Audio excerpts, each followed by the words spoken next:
Video को पूरा देखने के लिए लाइक और सब्सक्राइब जरूर करें।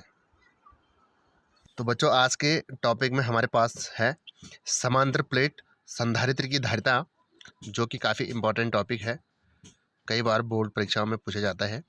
तो आज हम डिस्कस कर रहे हैं समांतर प्लेट संधारित्र की धारिता। तो उसके लिए हमको, जैसे टॉपिक में दिया है समांतर, तो हमारे पास दो प्लेटें हैं समांतर। एक प्लेट ये है और एक प्लेट ये है। तो इस प्लेट को कह दिया हमने कि ये फर्स्ट प्लेट है और ये वाली दूसरी प्लेट है। दो प्लेट हमारे पास है। हमने एक को प्लस क्यू आवेश, दूसरे को माइनस क्यू आवेश दे दिया है। और हमने जो प्लेट का क्षेत्रफल माना है, तो इसका इस फर्स्ट वाली प्लेट का क्षेत्रफल भी ए माना है, दूसरी वाली प्लेट का क्षेत्रफल भी हमने क्या माना है, ए माना है। तो हमारे पास ये एक आवेशित प्लेट बन गई है। तो जिनका क्षेत्रफल क्या है, ए है। पर इस मतलब पहली प्लेट का क्षेत्रफल भी ए और दूसरी प्लेट का क्षेत्रफल भी क्या है, ए है।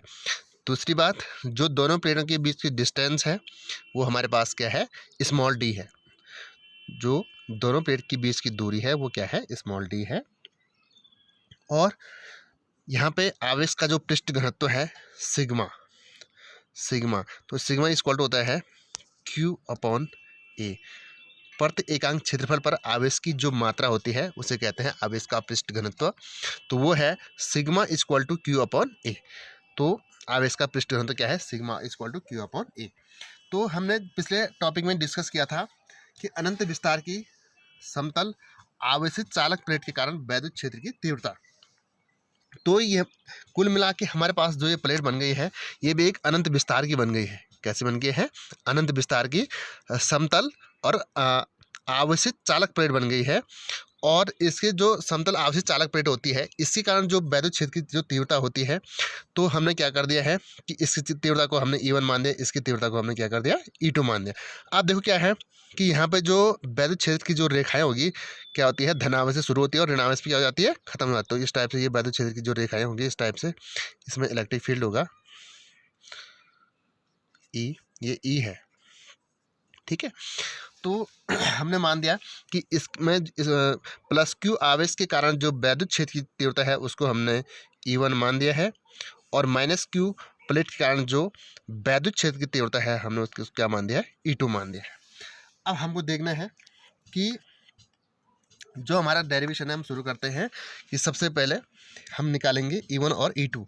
E1 क्या है, प्लस क्यू आवेश के कारण वैद्युत क्षेत्र की तीव्रता है। तो वो हमारे पास क्या है, E1 का मान जो हमने पहले भी डिस्कस किया था, E1 इक्वल टू होता है सिग्मा अपॉन 2 एप्सिलॉन नॉट।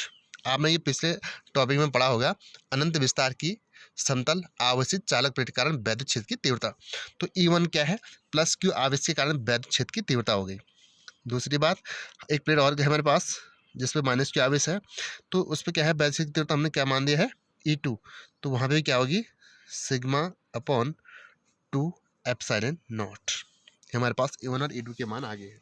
अब आपको क्या निकालना है, कुल परिणामी तीव्रता E निकालना है। तो हम जानते हैं, इसलिए E बराबर हो जाएगा आपके पास E1 प्लस E2। E बराबर E1 प्लस E2। अब देखिए E1 का मान क्या है, E2 का मान क्या है।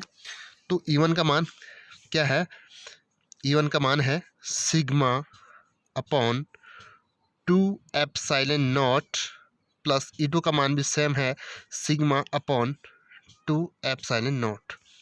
अब देखिए इसको हम बराबर करते हैं, E इक्वल टू, दोनों का हर समान है तो जुड़ जाएगा, हो जाएगा 2 सिग्मा अपॉन 2 एप्सिलॉन नॉट, और हो जाएगा यहाँ से 2 से 2 कैंसिल हो गया, तो बच जाएगा हमारे पास sigma upon epsilon naught. It means जो E का मान आया है वो आ गया है सिग्मा अपॉन एप्सिलॉन नॉट।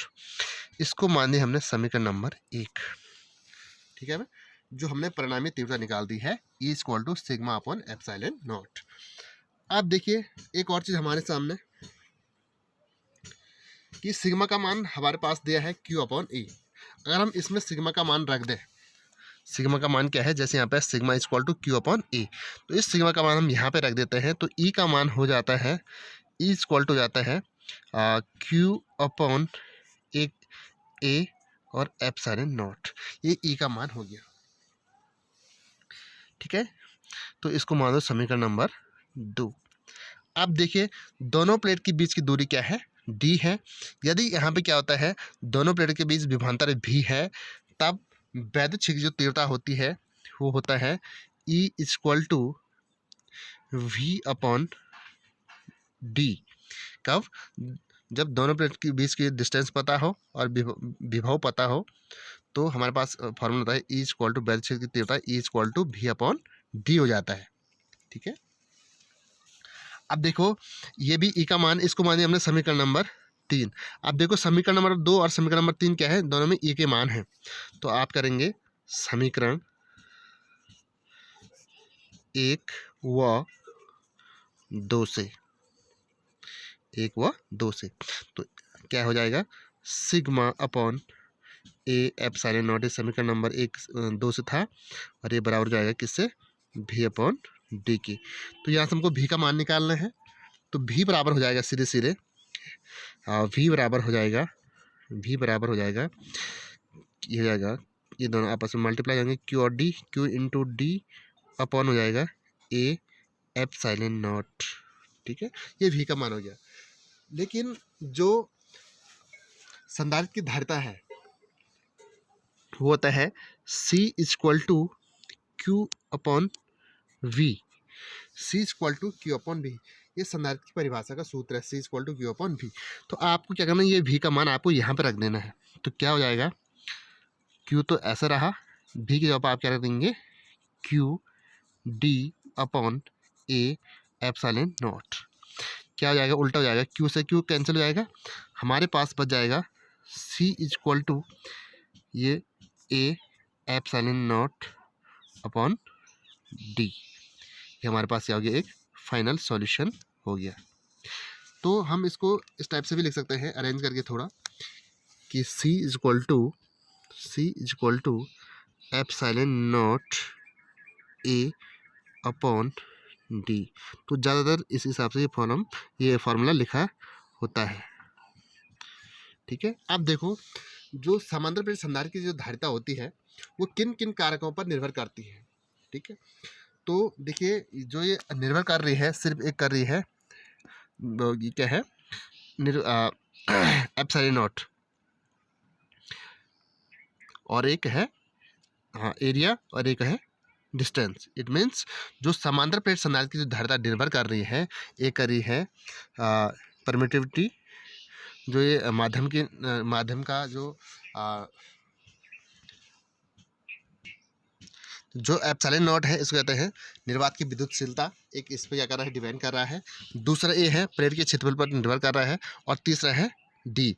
तो इट मीन्स आप यहाँ पे इसको कह सकते हैं कि C is directly proportional to A.